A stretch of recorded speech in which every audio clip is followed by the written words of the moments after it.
Hey guys, and welcome back. Today I have a story sent in by a listener named Alex. It's a truly chilling account of what happened when he and his family moved into what they thought was their perfect, idyllic new home. This is a story that reminds you that some places have a history far darker than you could ever imagine. A history that refuses to be forgotten. Let's get into it. I've always been a skeptical person. I believe in things I can see, touch, and measure. Ghosts, demons, spirits, they were just stories people told to get a rise out of each other. I never believed any of it, but that was before we moved into the house on Maple Lane. My wife Sarah and I had been saving for years to buy our first home. We were looking for something with character, a place that felt like they had a story. When we found the old two-story on Maple Lane, we knew it was the one. It had these beautiful, sprawling oak trees in the yard, a wide front porch and tall windows that let in so much light. It was an older house, built in the early 1900s, and it needed some work, but we were ready for the challenge.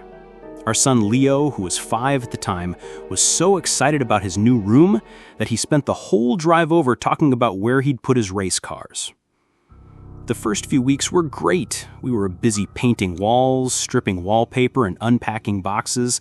There were the usual creaks and groans you'd expect from an old house, and we just laughed it off, calling it the house's personality. The first genuinely odd thing happened about a month in.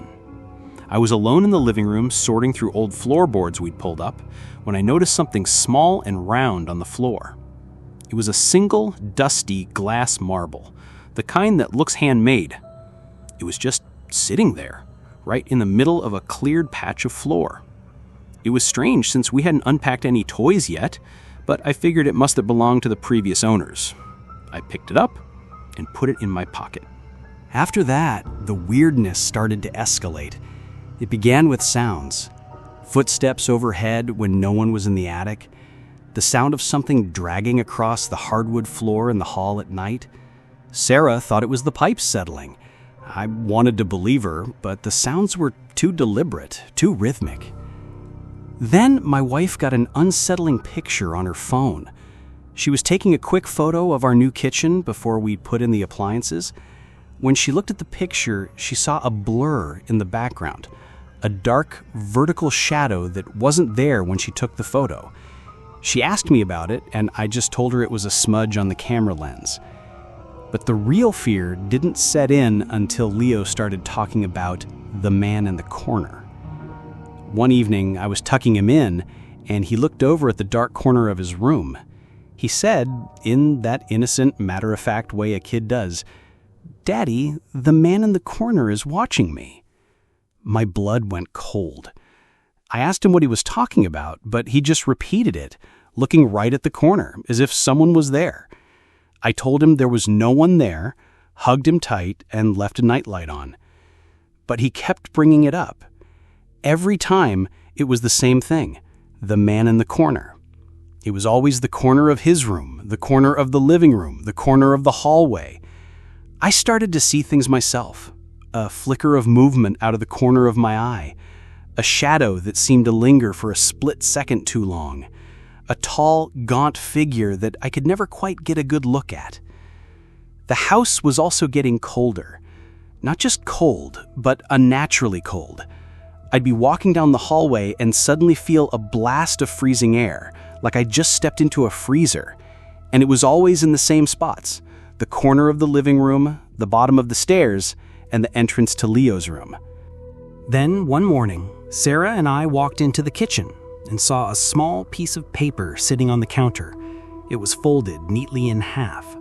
When we opened it, we saw a single chilling message written in old-fashioned cursive: "Get out."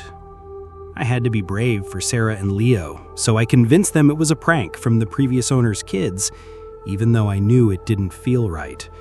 But that was the last straw. The next day, I started digging online for the house's history. It was hard at first. The house was sold multiple times. But then I found something. A name. Elias Thorne. He was the owner from 1952 to 1998. and he was known as a reclusive, unfriendly man who rarely left the house. His death was officially listed as a heart attack, but the article went on to mention a much darker discovery. 3 years after his death, when the house was being prepped for sale, the new owners found something buried in the crawl space beneath the porch. It was the remains of a local delivery man who had vanished in 1996.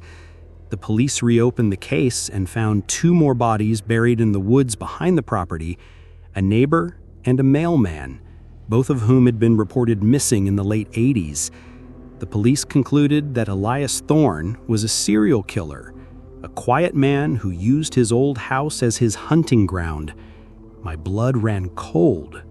The man in the corner, the chilling feeling.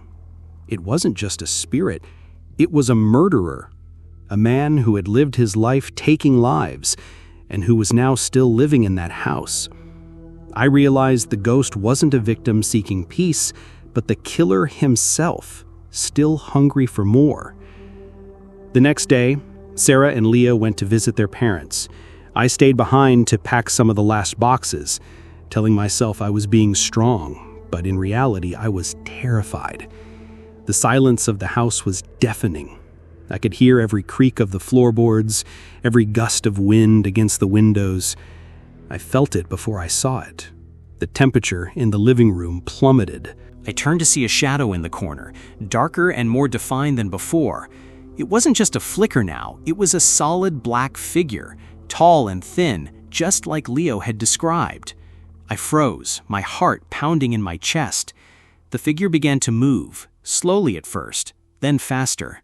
It was no longer a ghost I couldn't see, it was a physical presence. The door slammed shut behind me, the sound echoing through the house. I tried the handle. It was locked. I was trapped. I ran. I bolted up the stairs, but every step I took, I heard another step behind me, faster and closer. I didn't dare look back. I ran into Leo's room, slammed the door shut, and tried to lock it, but there was no lock. The doorknob began to rattle violently, as if someone was desperately trying to force their way in. I was trapped in my son's room, the room where the man in the corner had first made his presence known. The windows were old and painted shut. I grabbed the small lamp from the nightstand and smashed it against the window, the glass shattering. I ignored the deep gash on my arm as I clawed at the broken glass, desperate to get out. I squeezed through the jagged opening, landing on the rose bushes below. I didn't care about the scrapes and cuts on my legs. I just ran. I didn't stop until I was in my car, turning the key and flooring it down the street. I never looked back. We never went back. We lost the house and our entire down payment, but we didn't care. We just wanted to be safe. We moved into a small apartment on the other side of town. The first few weeks were peaceful. I was finally starting to believe the nightmare was over. But last week, I was sitting in my living room. I heard a sound from the bedroom, a familiar, faint sound. It was the sound of something small and round rolling across the hardwood floor. My breath hitched. I walked to the bedroom and looked on the floor. There, right in the middle of the room, was a single, dusty, glass marble. He never stays in one place for long. I hope you enjoyed this chilling story.